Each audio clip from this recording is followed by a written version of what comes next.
In our next profile, we will fly to Nanton, Alberta, a small community located 64 kilometers south of Calgary. Nanton is a place where history lives. Now, during the Second World War, 430 Lancaster bombers were built in Canada. Of that 430, only 7 exist, and one of those is in the Air Museum in Nanton.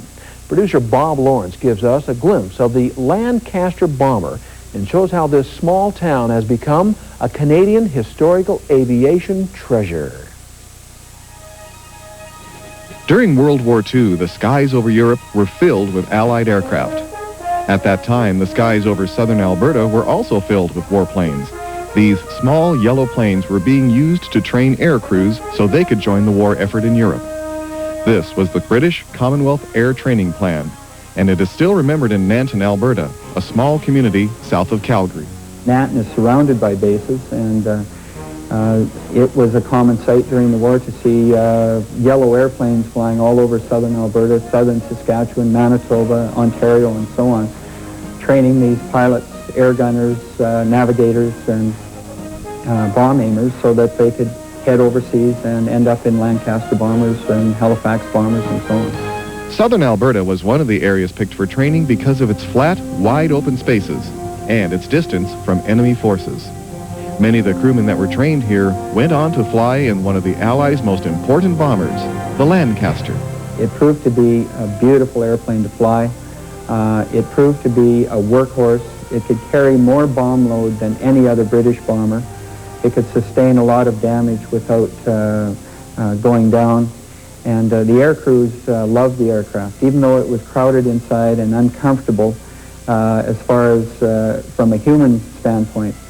From the standpoint of Bomber Command, its ability to get to the target and back, to fly at a high level, 20,000 feet, with up to 22,000 pounds of bombs on board, made it the best bomber in World War II. We finished a tour of 30 trips. We were a very, very lucky crew. We didn't get shot down. We didn't get hit by flak. I don't understand why. People must be praying for us. The Lancaster was so important to the war effort that without it, there is some question as to whether the Allies would have won the war.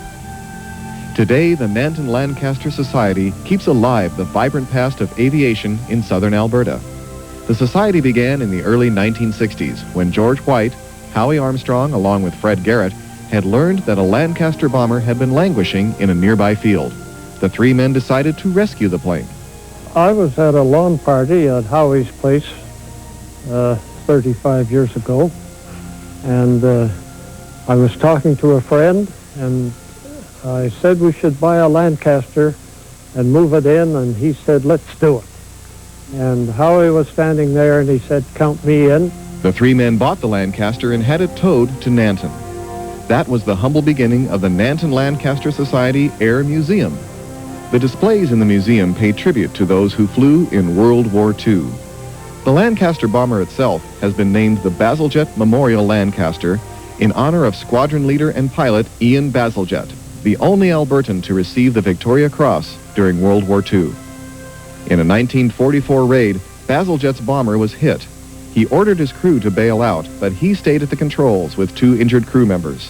He narrowly avoided crashing into a tiny French village, but as he tried to land in a nearby field, his bomber exploded into flames, killing all that were aboard.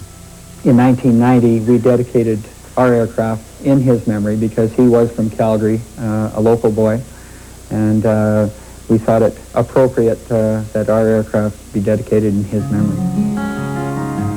We built the museum in 1991 with the idea of just storing the Lancaster and showing a few artifacts. And since 91, things have snowballed. We've got to the point now where we don't have enough room to display everything we have. We don't have enough room to display all the aircraft that we have acquired and are acquiring. We're in the process of expanding as we speak. In 1996, 10,000 square feet were added to the museum. But the directors knew that even when the expansion was completed, they would already be out of room.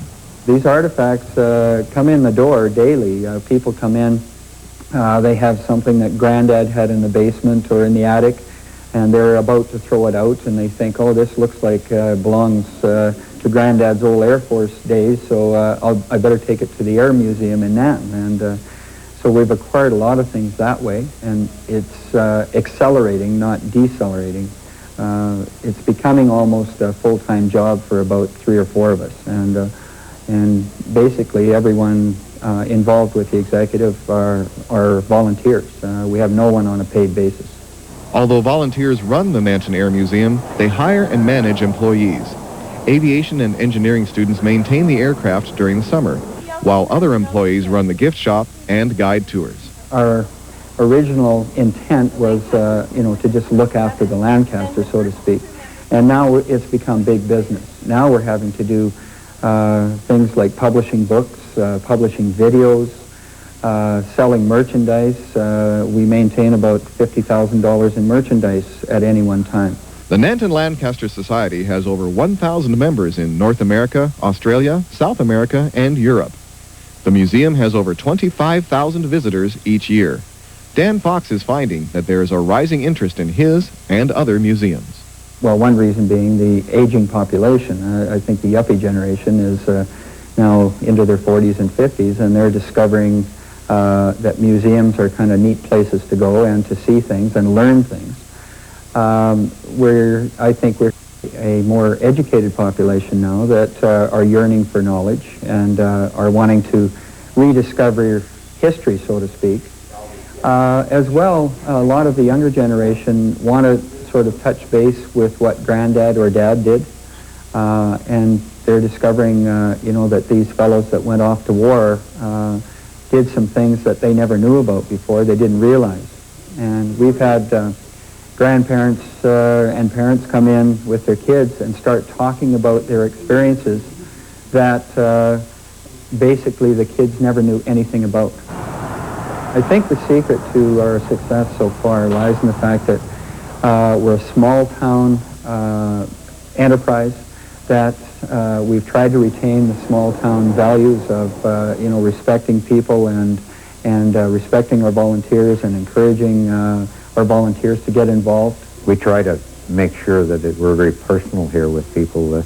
The cold hard artifact is one thing, but the people that come through here, and not just the people that donate, but everybody we feel that's the most important part of our museum. We're always looking towards the future here, and we can never rest on our laurels and assume that our job is done, because as soon as you do that, something else comes along.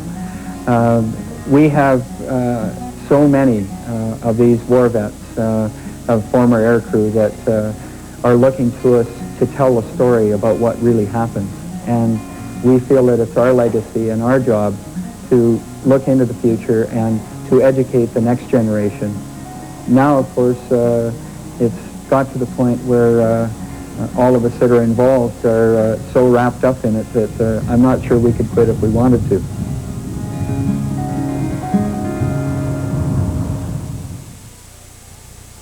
The Nanton Lancaster Society Air Museum is the only museum in the world that allows visitors to tour the inside of a World War II bomber. Also on display is the only Canadian-built jet fighter, the CF-100. The museum is open on weekends during the winter months and daily from late May through October.